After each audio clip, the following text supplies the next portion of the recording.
All right, here's our first little lecture for child growth and development.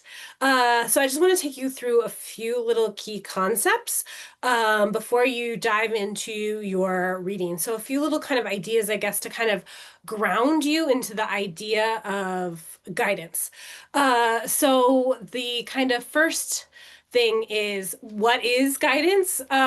So really what it is kind of a control or a way to control child behaviors and actions. So it's typically external. A lot of times we do want to support internal work with the children, but guidance itself is fairly external. So we are changing ourselves, our environment, our way of talking to children, or our interactions, our relationships with children. We're changing those externally in order to have a change in a child's behaviors and actions. We want it to be positive too. So if we are seeing behaviors from children that we find disruptive, that they're very loud, they're very aggressive, they're very violent, we are going to do things to control or change that child for what we consider better so that we can be less violent, less aggressive.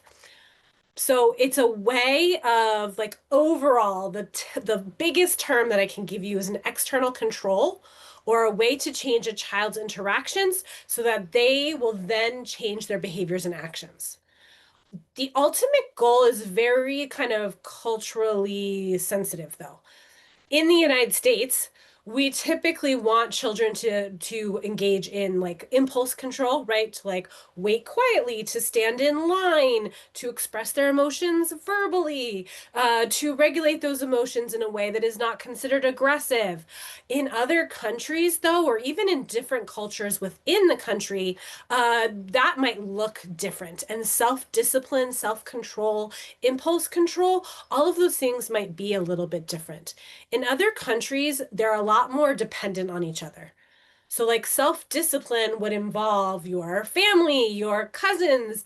You might work towards the greater good. You might be less independent. So, when we think about our goals and motivations, we also often have to consider the cultural context that a child is coming out of, or the context that we ourselves are part of. I went to grad school in England, and while it is still a fairly, like, kind of hot, like, it's fairly similar to United States culture, there were some parts of the childcare experience that were quite different from what I had experienced before. And so I needed to kind of relearn that. Another close friend of mine is Irish. I met her in grad school in London. And a big part of their guidance now is kind of rediscovering and reusing the Irish language. And the Irish language is quite different from the English language. And so as they're trying to make bilingual children who can speak both languages, they've had to change some of their guidance and things like that in order to support kind of family connections and family learning Irish and things like that as well. So each culture, each country is going to have their own take on their ultimate goal for guidance. In the United States, in childcare, in education, typically we want is children who can have control over themselves, their behaviors, their actions, things like that. And they also show somewhat of some discipline, right? That they can wait quietly, that they can do what they're supposed to, that they can complete their homework, they can study for their exams as well. So as we're kind of working through guidance, and you're maybe thinking in your own culture, in your own context, in your own family, what are your goals? What do you want from your child? When your child or your family or the people you're working with are grown up and they are on their own, what are they doing or not doing? And how do you kind of want to get them there? Positive guidance and supportive relationships are going to help us take us there. But we also kind of want to look at what our overall goals are. Another kind of key concept that I've liked to focus on, and that I might use as an acronym throughout the class, if you hear me talking about DAP, or if I'm just using DAP throughout the class, it means developmentally appropriate practice. And that just means that we meet the developmental age of the child. So, a toddler is probably going to be somewhat aggressive, right? They are learning how to talk, and a lot of times there's hitting, screaming, yelling, no, all that type of stuff. because temper tantrums and those types of behaviors are developmentally appropriate for a toddler. If we're working with teenagers, right? Teenagers are going through a process of identity discovery and working on their identity. We might have kind of the moody teen that rolls their eyes. I'm living with some of them right now, so I'm very well versed in those types of behaviors, right? So that's developmentally how different children are. And I give you lots of different examples at the very bottom of what developmentally appropriate practice might look like. We also need to take into consideration the diverse kind of backgrounds of children. So they might be bilingual children. They might be coming into our classrooms that are mostly English classrooms, speaking Chinese or Vietnamese or Arabic or something like that. So developmentally, they might have a different language need, but they are kind of showing us other areas that they have different developmental needs. So we're not always a 2-year-old. We could be a 1-year-old in one part of our development, and we could be a 5-year-old or a 6-year-old, depending on where we're kind of coming from. So a child who's learning English for the first time might have different expressive language abilities. So they developmentally might be at a different level than the rest of the classroom, but they're probably still showing us developmental levels that are right on pace, that are right exactly where we want them in other areas of their development, like socially or cognitively or something like that. If a child has a special need, such as being on the autism spectrum or other things like that, which we'll learn more about in class, that might also impact their developmental level as well. And once again, our cultural backgrounds and things like that, if the family has a different guidance goal than the classroom or the therapist or something like that, that might also set up a clash. And we'll learn more about how to kind of work with families and diverse families as we kind of go farther into class as well. But just know that if I use the acronym developmentally appropriate practice, that's DAP or DAP, depending on how people want to say it. And that is a really important kind of keystone of child development, is that we meet children where they are, developmentally where they are, how they come into the classroom. We meet them exactly where they are, and we provide care based on what we observe about them and the development that they are showing us. Another kind of idea is like the spoiled baby or the easy baby or something like that. So, a kind of key concept behind child development is that we do not view children as good or bad, or hard or easy. I remember my grandparents and great grandparents and things like that would be like, "Oh, is that baby easy?" What does easy mean? Doesn't cry, doesn't communicate, just sits there, goes with the flow? Because that's a fairly kind of flexible temperament. But there are feisty children. There are many types of personalities and temperaments like that. Is an extrovert better than an introvert? Is a people person better than somebody who wants to work on their own? In this field, we do not think that way. We typically want to, as I said in the last slide, meet children where they are, and that includes their personality, their temperament, their developmental ability, their special needs, the languages that they speak, all of those things. So a child might challenge you, but they're no better or no worse than a very laid back, flexible child. So we want to kind of get out of this kind of mindset as viewing people as good or bad or easy or hard or something like that. And just instead see the child and see them holistically for all of the things that they are, for their personality, for all of the identities that they might hold, and meet the child and the families where they are in order to grow together to develop better guidance strategies. Then the next kind of concepts are a little bit things that you might need to think about a little bit more. So we also kind of typically take the view that children have certain rights in the classroom specifically, but maybe even outside of the classroom context as well. Within this class, we kind of want to start with the assumption that you have the right to your feelings. That doesn't mean that all feelings are valid or all feelings are should be acted upon, right? If my feeling is that I want to rob a bank because I can't meet rent, that's not a valid feeling. I need to dig deeper into that feeling, right? I would need to dig deeper and be like, okay, I'm feeling really stressed because financially I'm in a bad spot. I'm feeling frustrated with the amount of work that I do and the way that I get compensated. I am feeling all of these types of things. I have the right to those feelings. I don't have the right to a poor reaction, like robbing a bank, and that's an extreme example, but like for a young child, right, they might have the feeling of jealousy towards their sibling who has just been born, right? They're going to have big feelings around that. They are no longer the youngest, or they're no longer the only. They might feel anger. They might feel frustration. Does that mean they get to get a block and whack 1 month, 1 week old baby in the face?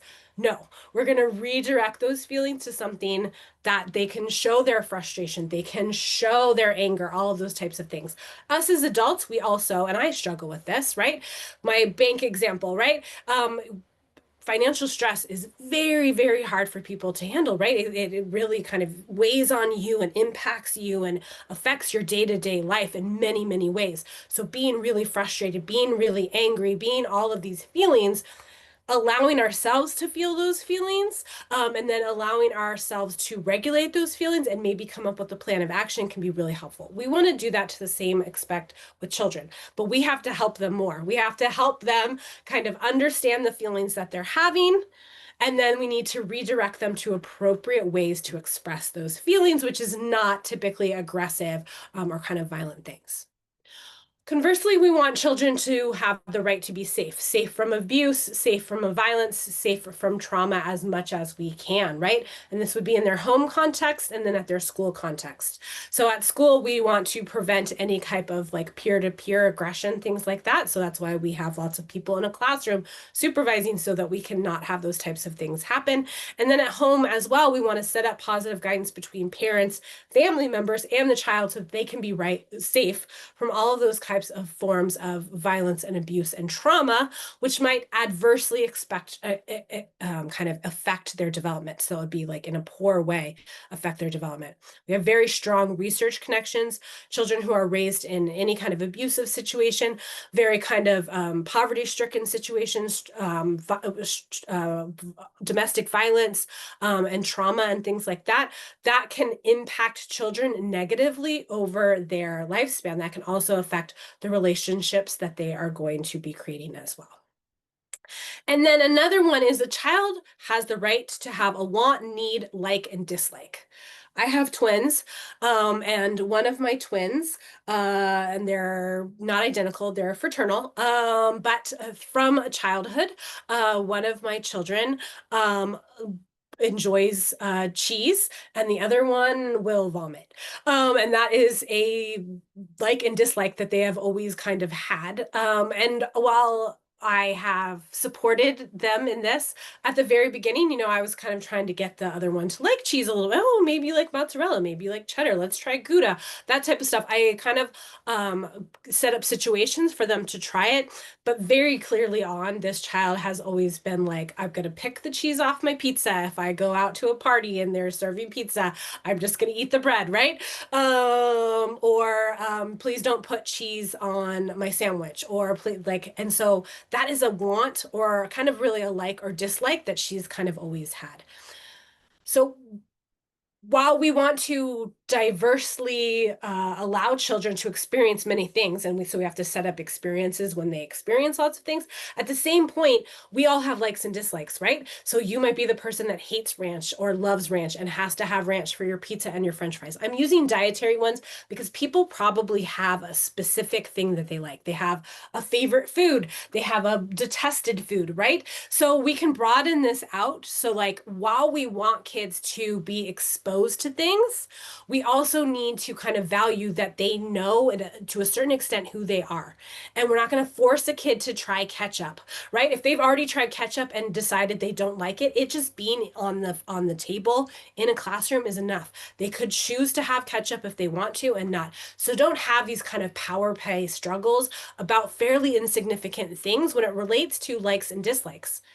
I wouldn't force you when we were going out and we're sharing French fries to have some of my ketchup, right? If you're like, man, I don't like ketchup, I wouldn't force you to do that. That's inconsequential. Why would we have an argument as friends over that? Let's kind of extend the same kind of courtesy to a child as well. Once again, we're still allowing for new experiences, for like taking them out and trying new things and exposing them to new things. But at the same time, if they have a very specific like or dislike, then we can allow them to have that as well. And then the last thing is kind of, I guess the responsibility is not the right word, but we're striving for children to be healthy, safe, respectful, and responsible. So we're supporting children in themselves making decisions that are healthy. They make decisions that keep their bodies safe. They make decisions that are respectful to themselves and to other people, and responsible to themselves and other people as well. An infant, are they going to make these decisions all by themselves? No, right? We're changing their diapers, right? But we're setting and we're serving them healthy food as toddlers and stuff like that. But overall, all of these types of things are with the ultimate goal that children will do this for themselves as they grow older. That's kind of what United States culture, when we talk about self-control and self-discipline, these are the kind of the key values that we want children to kind of have as they get older. So our guidance and our relationships are really towards the ultimate goal of every interaction, every conversation, as we're positively working with children throughout their lifespan. The ultimate goal is that when they are adults, they make decisions that are healthy for themselves and their communities, that they are making decisions that keep themselves, their emotions, their bodies safe, and that they are engaging in respectful conduct towards themselves and other people and their communities, and they're making responsible decisions as well. So child guidance actually has a lot of responsibility. The children also have responsibility, right? So our responsibility as parents and teachers and therapists and just professionals who work with children, or parents who are raising them, have a lot of responsibilities, because we need to get you to this point. But the children also, as they grow older and developmentally are learning more, part of that developmentally appropriate practice is that these responsibilities, they take over more, right? So a teenager who's now learning how to drive is learning how to be responsible with their car, make safe decisions with their car, keep their car healthy by taking trash out of it, all of those types of things. So children have some kind of responsibilities as well within this. We are the ultimate, as parents and as adults, we are the ultimate kind of people who are helping them regulate these, but ultimately we want children when they are older to make these types of decisions. And that's the ultimate goal of kind of child development and child guidance specifically. So what you are going to do is you are going to continue to work more on these concepts online in Canvas with your readings and your assignments as well.